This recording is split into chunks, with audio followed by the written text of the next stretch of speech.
और शुरुआती रुझानों में जबरदस्त तरीके से एनडीए ने बढ़त बना ली है। आपको बता दें यूपी में 6 सीटों पर बीजेपी आगे है। ये बड़ी खबर इस वक्त की 9 के 9 सीटों पर जो रुझान है वो तकरीबन आने शुरू हो गए, यानी सभी सीटों पर जो काउंटिंग है वो शुरू हो गई है। 3 पर सपा आगे, 6 पर बीजेपी आगे। लेकिन जो तस्वीर महाराष्ट्र से आ रही है वो बेहद चौंकाने वाली है। महाराष्ट्र में महायुति यानी एनडीए 39 सीटों पर आगे है शुरुआती रुझान में, और इंडिया ब्लॉक यानी महाविकास आघाड़ी सिर्फ 7 सीटों पर ही अभी आगे बना हुआ है। इसी तरह से झारखंड के जो शुरुआती रुझान है उसमें बीजेपी प्लस 18 सीटों पर आगे है, और जो इंडिया ब्लॉक है वो सिर्फ 6 सीटों पर आगे है। तमाम राज्यों में और बाई इलेक्शन के शुरुआती रुझान बेहद चौंकाने वाले और इंटरेस्टिंग फिलहाल दिखाई दे रहे हैं, क्योंकि महाराष्ट्र में 39 सीटों पर बीजेपी प्लस और इंडिया सिर्फ 7 पर। सीसामऊ में सपा प्रत्याशी एक बार फिर आगे हो गए हैं, और यहां पर ये काफी देर तक चलता रहेगा आगे पीछे वाला खेल। रुझानों में नसीम सोलंकी आगे निकल गई हैं एक बार फिर से। हमारे तमाम संवाददाता लखनऊ से जुड़े हुए हैं, और साथ ही साथ न्यूज रूम से मेरी सहयोगी अंजलि भंडारी भी लगातार जुड़ी हुई हैं। अंजलि, सबसे पहले आप ही के पास आते हुए, महाराष्ट्र के रुझान बेहद चौंकाने वाले हैं, और चौंकाने वाले रुझान झारखंड के भी हैं शुरुआत में।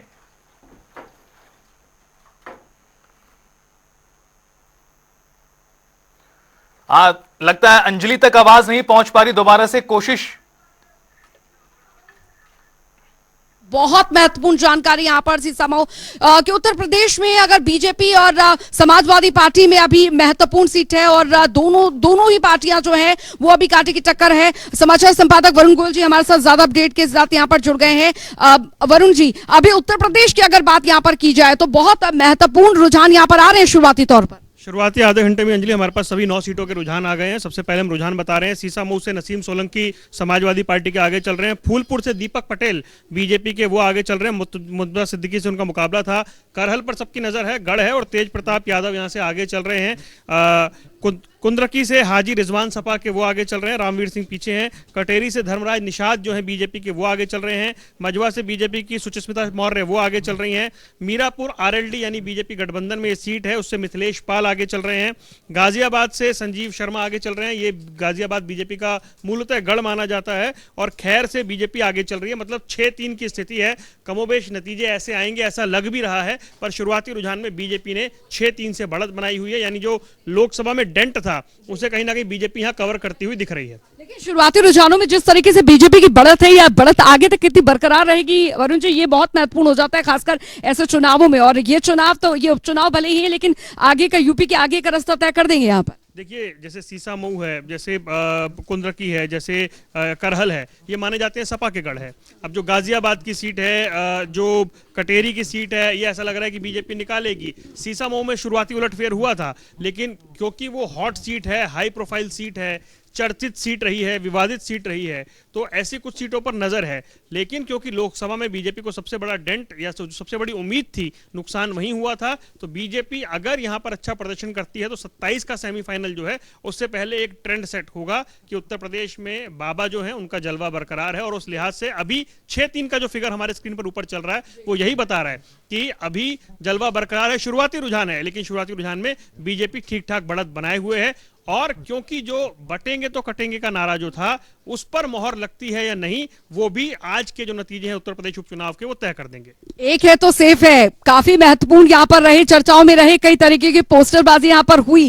तो कुल मिलाकर देखा जाए कि इन 9 सीटों पर अगर बात की जाए जो उपचुनाव यहाँ पर हुए हैं, उस पर बयानबाजियों से ज्यादा पोस्टर वॉर देखने को मिली, और एक बहुत बड़ा संदेश यहाँ पर देने को मिला। हालांकि सबने अपने अपनी तरीके से इन पोस्टरों की परिभाषा तय की थी। वरुण जी, देखिए, आज का जो चुनाव है उसे आप पूरे मिनी भारत की एक झलक कह सकते हैं। 2 राज्यों में पूरे चुनाव हैं, 15 राज्यों में उपचुनाव है, मतलब भारत का हर हिस्सा कवर हो रहा है। तो आज के नतीजे बताएंगे कि एक है तो सेफ है, बटेंगे तो कटेंगे, ये वाली बात। देखिए, एक अपडेट हमारे यहाँ पे आया, अभी बड़ी खबर आ रही थी कि अब मीरपुर से जो है सपा के प्रत्याशी आगे हो रहे हैं। ये ऊपर नीचे चलेगा, लेकिन जो ये नतीजे हैं ये तय करेंगे कि क्या हरियाणा के बाद महाराष्ट्र, झारखंड, उत्तर प्रदेश के उपचुनाव ये बताएंगे कि जो 4 जून को हुआ था वो महज बीजेपी के लिए तुक्का था, मतलब कांग्रेस के लिए तुक्का था, बीजेपी की स्ट्रैटेजी ठीक नहीं थी, और देश में बीजेपी का जो माहौल है वो कायम है या नहीं, आज के नतीजे बहुत कुछ तय करेंगे। इंडिया गठबंधन की अगर बात की जाए वरुण जी, बहुत महत्वपूर्ण हो जाता है इंडिया गठबंधन ने जो लोकसभा चुनाव में जो दम भरा था, क्योंकि ये महत्वपूर्ण है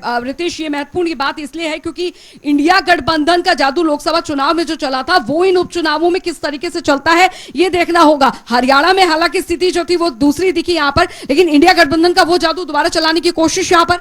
देखिए, अब ये अभी फिलहाल हम झारखंड में देख रहे हैं कि ठीक ठाक फाइट वो दे रहे हैं। अभी उत्तर प्रदेश में तो खैर ऐसा नहीं दिखाई दे रहा है, बीजेपी आगे दिख रही है, महाराष्ट्र में बीजेपी कहीं आगे नजर आ रही है। तो इसका मतलब ये है कि ये जो चुनाव के नतीजे हैं फिलहाल वो हरियाणा की तर्ज जैसे हो सकते हैं, पर शुरुआती रुझान है हरियाणा में तो शुरू के 1.5 घंटे में कांग्रेस ने सरकार बना ही ली थी, जलेबियां बट गई थी, बाद में सब पलट गया था। तो अभी देखते हैं आने वाले 1.5 घंटे में क्या होता है। चलिए, बिल्कुल वरुण जी से आगे भी हम अपडेट यहाँ पर लेते रहेंगे और उनसे जानेंगे कि आखिरकार अभी देखिए सियासी समीकरणों को समझने की बहुत महत्वपूर्ण है विषय है। उत्तर प्रदेश सबसे बड़ा प्रदेश की अगर बात की जाए और यहाँ की 9 सीटों पर उपचुनाव की अगर बात यहाँ पर की जाए, बीजेपी की बढ़त यहाँ पर लगातार बढ़ती जा रही है। शुरुआती रुझानों में कहा जाता है कि शुरुआती रुझानों में अगर ये बढ़त यहाँ पर हो रही है तो आगे कम से कम मानकर चलिए आपकी 10-11 बजे तक जो है वो मेन तस्वीर जो है वो यहां पर साफ होती नजर आएगी रितेश। लेकिन अब समाजवादी पार्टी और बीजेपी के बीच में जो कुल यहां पर टफ टू टफ फाइट यहां पर दिख रही है मतगणना के बाद, जो ये मतगणना यहां पर हो रही है और जो रुझान यहां पर सामने आ रहे हैं वो कहीं ना कहीं यहां पर संकेत जरूर दे रहे हैं कि देखिए इस बार के उपचुनाव जो है वो तस्वीर और तकदीर कई पार्टियों की तय करने वाले हैं। रितेश, बिल्कुल ठीक कहा आपने अंजलि, काफी कुछ दिशा और दशा तय कर देंगे ये उपचुनावों के नतीजे। सीधा आपको लखनऊ लेकर चलते हैं, हमारे सहयोगी टीएन मिश्रा जी वहां से जुड़ चुके हैं बीजेपी पार्टी ऑफिस से। टीएन मिश्रा जी, किस तरह से अभी के रुझान दिखाई दे रहे हैं और उसको लेकर वहां पर किस तरह की हलचलें हैं? यहाँ पर क्या बीजेपी कार्यालय में उत्साह है, कुछ नेता यहाँ पहुंचे हैं सुबह सुबह, लेकिन जितने हैं उत्साहित हैं और अभी उनका जो है विक्ट्री वाली स्थिति में बताने लगे हैं। वो दावा तो कर रहे हैं कि सभी सीटें हम 9 सीटें जीतेंगे, भले कहीं 3 जगह सभा भी आगे चल रही है, तो उत्साह किन लोगों में है। और ये सही बात है, देखिए सीएम योगी आदित्यनाथ ने बहुत मेहनत की चुनाव के लिए, लगातार वो दावा करते रहे कि 9 सीटें जीतेंगे।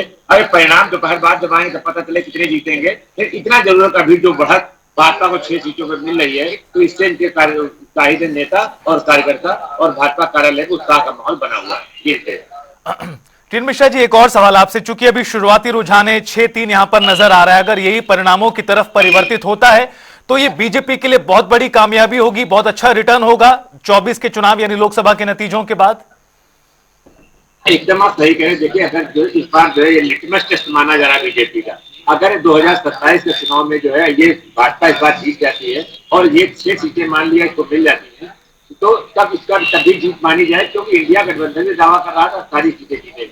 अखिलेश यादव लगातार कहते हैं सारी सीटें जीतेंगे, कांग्रेस का समर्थन कर रहे हैं सारी सीटें जीतेंगे।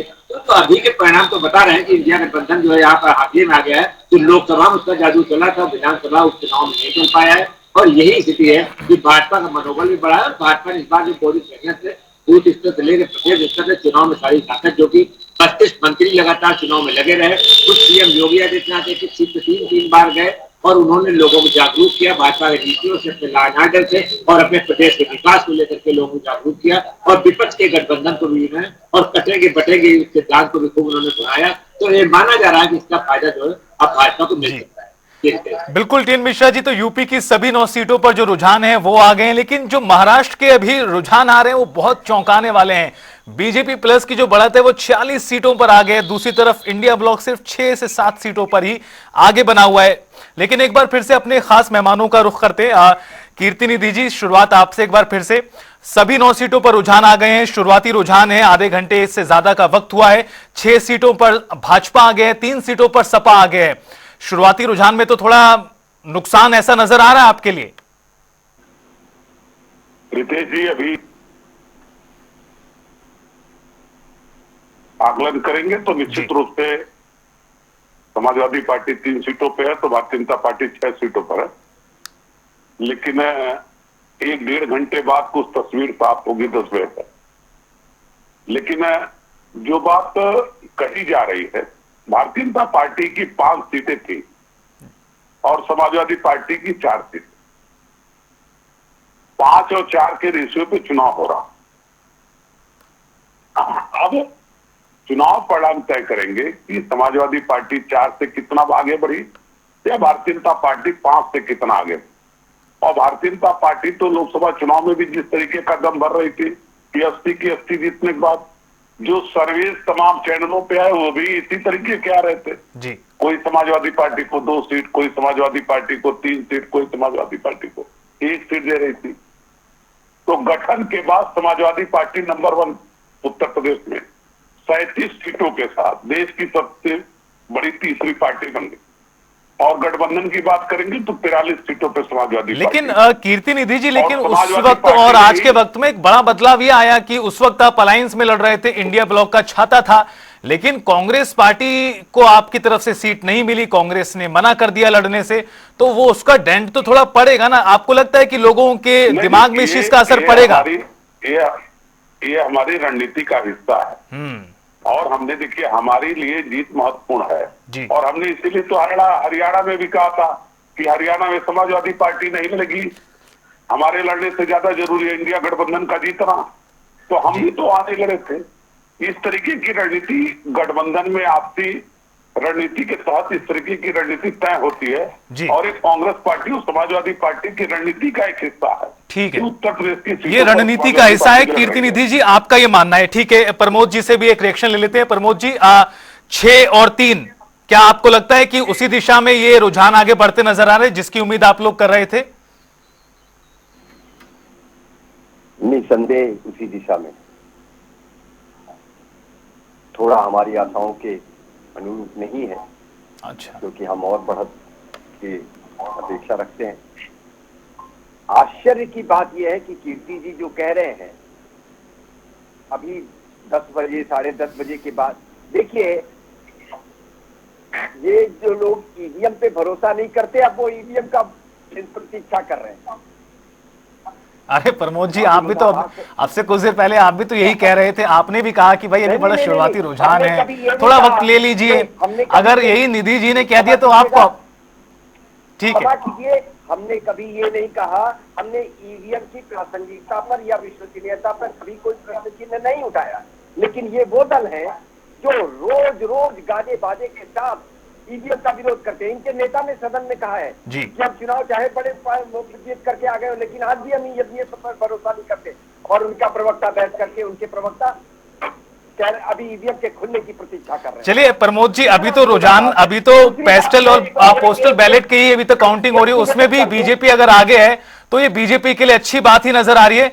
केरल की वायनाड सीट पर भी, जहां से प्रियंका गांधी वाड्रा मैदान में उतरी हैं, पहली बार चुनावी राजनीति में बतौर प्रत्याशी वो उतरी हैं और शुरुआती रुझान में वायनाड से प्रियंका गांधी वाड्रा आगे हैं। इस वक्त की बड़ी खबर, यानी गांधी परिवार का एक और सदस्य अब प्रतिनिधित्व करता नजर आएगा सदन के अंदर। 3000 वोट से आगे हैं प्रियंका गांधी वाड्रा। बड़ी खबर यूपी की, उधर 9 सीटों में 6 पे बीजेपी, 3 पर एसपी आगे है।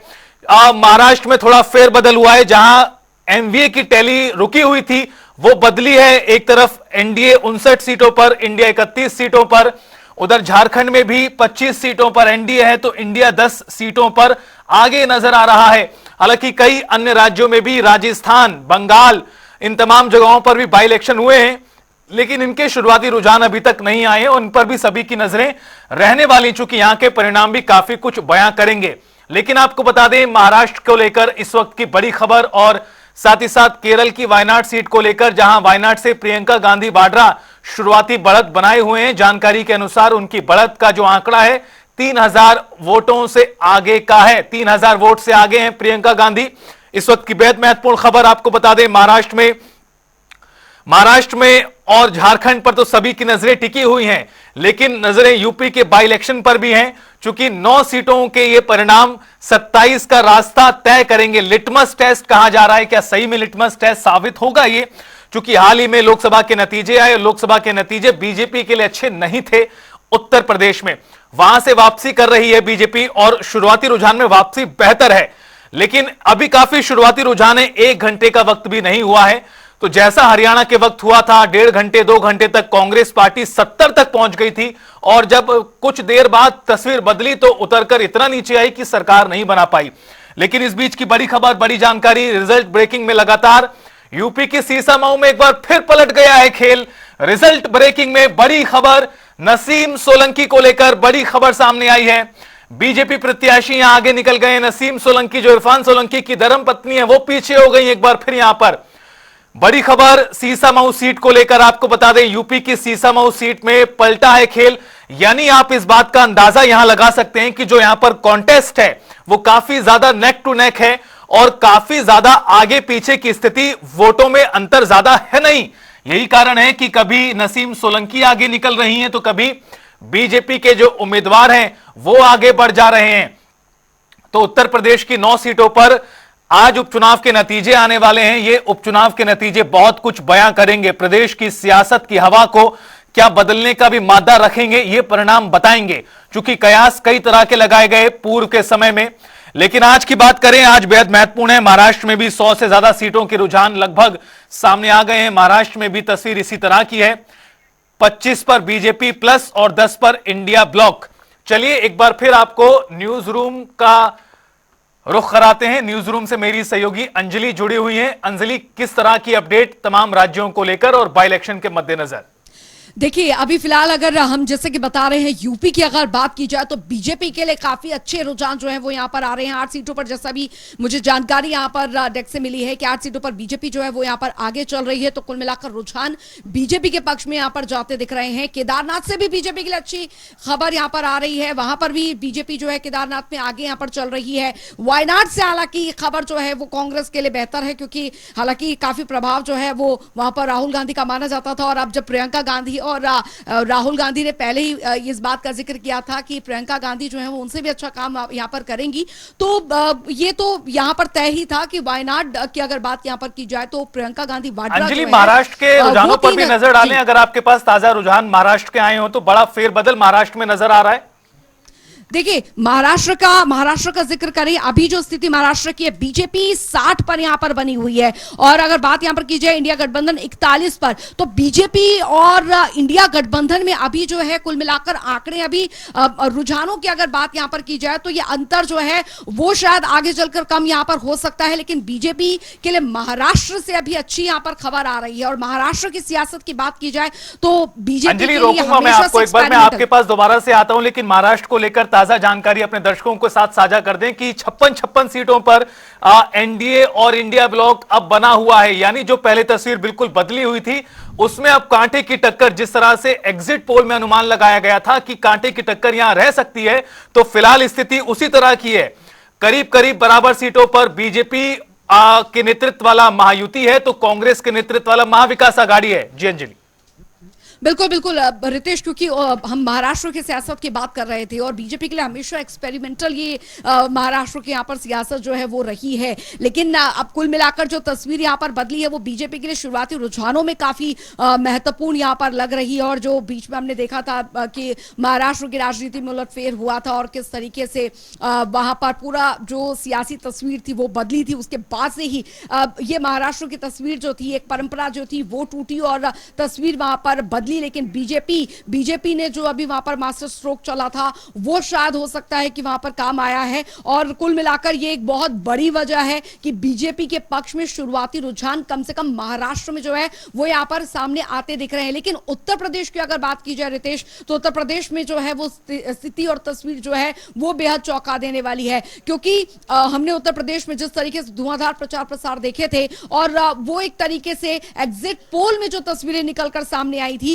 वो बीजेपी कुल मिलाकर बीजेपी के लिए जो थी एक महत्वपूर्ण थी। हरियाणा में जो चीजें हुई, जो स्थिति बदली, एग्जिट पोल्स पूरी तरीके से उल्टे थे वो हमने देखा, लेकिन इस बार के एग्जिट पोल्स जो थे उत्तर प्रदेश के लिए वो कहीं ना कहीं बीजेपी को आगे बढ़ जरूर दिखा रहे थे, और ऐसा यहाँ पर शुरुआती रुझानों में अभी देखने को मिल रहा है, क्योंकि 9 बजने में बेहद कम समय यहाँ पर बाकी, और जैसा मैंने बताया था कि 10-11 बजे तक आप मानकर चलिए कि तस्वीर जो है वो कुल मिलाकर साफ होती नजर आएगी। लेकिन एक बार मैं फिर बता दूं, यहाँ पर उत्तर प्रदेश की अगर यहाँ पर बात की जाए, शुरुआती अभी रुझान है कि यहाँ पर 8 पर जो बीजेपी यहाँ पर आगे चल रही है, यानी 9 सीटों पर अगर बात की जाए, 9 सीटों पर जो उपचुनाव यहाँ पर हो रहे हैं उसमें 8 पर बीजेपी और समाजवादी पार्टी 1 पर, तो तस्वीर यहाँ पर उत्तर प्रदेश में अभी रुझानों में तो कम से कम साफ है, बीजेपी के लिए अच्छी खबर है।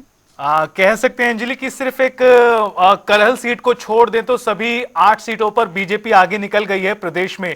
एक बार मेहमानों का रुख कर लेते हैं, प्रमोद मिश्रा जी का रुख करते हैं। प्रमोद जी, बदल गई तस्वीरें और बेहतर आपके नजरिए से दिखाई दे रही हैं, भले ही शुरुआती रुझान 1 घंटे का वक्त हुआ है। प्रमोद जी, हमारे नजरिए से बेहतर नहीं, हमारे नजरिए के अनुरूप दिखाई दे रही जी अभी। लेकिन मैं निवेदन कर रहा था, पिछली बार आपके पास समय नहीं था, आपको ब्रेक पे जाना था, कमर्शियल ब्रेक पे। मैं ये निवेदन कर रहा था कि आपने ये ऐसा कहा कि कांग्रेस के एक्टिव न होने का कोई प्रभाव है क्या। मुझे लगता है कि क्षमा करें, मेरे ये विश्लेषण सही नहीं, उपयुक्त नहीं। उत्तर प्रदेश में कांग्रेस की कोई प्रासंगिकता नहीं है। उत्तर प्रदेश में एकमात्र दल भारतीय जनता पार्टी के सामने वो है समाजवादी पार्टी, और समाजवादी पार्टी के सामने भी एकमात्र दल जो खड़ा है वो भारतीय जनता पार्टी है। तो सिर्फ 2 दल हैं और इनके गठबंधन हो सकते हैं और वो सामने है। लेकिन कांग्रेस का समाजवादी पार्टी से अलग कोई अस्तित्व है? कोई अस्तित्व नहीं है। 2 सीटें थी पूरे विधानसभा में, 2। आप उसको कह रहे हैं कि वो चुकी रही एक्टिव है तो इसलिए उसका डेंट पड़ता दिखाई पड़ता है। मुझे नहीं लगता है कि ये तो आपके लिए प्रमोद जी बढ़िया स्थिति है अगर ऐसा है तो, चूंकि लोकसभा के नतीजे तो कहते हैं कि डेंट पड़ा था आपको भी, अगर सपा और कांग्रेस साथ आ गए थे तब। नहीं, कोई देखिए, काट की हांडी बार बार नहीं चढ़ती। एक बार तो चढ़ी ना, ठीक है। लेकिन प्रमोद साहब, मैं लौटूंगा आपके पास। कीर्ति निधि पांडे जी का रुख कर लेते हैं, चूंकि उनके लिए बुरी खबर लगातार प्रदेश से है। कीर्ति जी, लगता है करहल सीट को छोड़ दे तो सभी सीटों पर अब बीजेपी फिलहाल तो आगे दिखाई दे रही है। देखिए रितेश जी, निश्चित रूप से जो आप रिपोर्टिंग कर रहे हैं उसके हिसाब से तो बीजेपी 8 सीटों पर आगे है। लेकिन निश्चित रूप से मैं कह सकता हूं कि समाजवादी पार्टी जितनी सीटें थी उससे ज्यादा सीट जीतने का काम उत्तर प्रदेश के अंदर करेगी। और विधानसभा के उपचुनाव में रामपुर में भी जिस तरीके से जीते थे, जब वहां लोकसभा का आम चुनाव हुआ तो समाजवादी पार्टी जीत गई। तो सरकार और सत्ता लड़ती है, पूरी ताकत से लड़े हैं, लेकिन फिर भी हमारे कार्यकर्ता और नेता पूरी मजबूती से काउंटिंग कराएंगे और परिणाम समाजवादी पार्टी के पक्ष में है। लेकिन ये रुझान किस तरफ आपको इशारा कर रहे हैं? ठीक है, अभी कह सकते हैं कि बदलाव होगा, निश्चित ही बदलाव होगा, चूंकि लगातार आगे पीछे स्थिति बनी हुई है। लेकिन जो पैटर्न नजर आ रहा है कीर्ति जी, वो तो काफी आपके लिए झटके से कम नहीं है। पैटर्न तो हरियाणा में भी नजर आया था जी, तो आपको उम्मीद है कि बदलाव होगा? आपको सारे सर्वे कांग्रेस की सरकार बना रहे थे। आपको उम्मीद है कीर्ति जी अभी बदलाव इसमें होगा? प्रदेश में लोकसभा सर्वे में आपको याद होगा किस तरीके से समाजवादी पार्टी को 1 सीट 2 सीट दी जा रही थी। ये सर्वे और शुरुआती रुझान जी ये बदलते रहे हैं और बदलेंगे, उत्तर प्रदेश में भी बदलेंगे। बिल्कुल, इंतजार थोड़ा और करेंगे कितना बदलते हैं, चूंकि अभी सिर्फ 1 घंटे का वक्त हुआ है। प्रश्न है जी प्रमोद जी, आप बोलिए, फिर मेरे को ब्रेक पे जाना है। जी बोलिए। हाँ, मेरी एक उत्सुकता है, मैं कीर्ति जी से ये पूछता हूँ कि यदि परिणाम यही रहे तो शाम को अपनी प्रेस कॉन्फ्रेंस में ईवीएम पर तो नहीं प्रश्न उठाएंगे? ठीक है, चूंकि सवाल अब हो चुका है, कीर्ति जी से सवाल जवाब दे दीजिए, फिर मैं आता हूँ तो टीएन मिश्रा जी का रुख करेंगे फिर। रितेश जी, हमारे नेता आदरणीय अखिलेश यादव जी ने लोकसभा के अंदर कहा था जी कि ईवीएम से हम 80 की 80 सीट जीत जाएंगे, तब भी ईवीएम पे भरोसा नहीं, और अब ईवीएम से जीत करके ईवीएम को हटाने का काम करेंगे पार्लियामेंट के अंदर। तो फिर अभी आप बात हमारे नेता आदरणीय अखिलेश यादव जी ने कहा। और जिस तरीके से उत्तर प्रदेश की मशीनरी ने काम किया है, ये पूरा उत्तर प्रदेश देखा है, उसके बाद ये परिणाम समाजवादी पार्टी के पक्ष में आएंगे। ठीक है।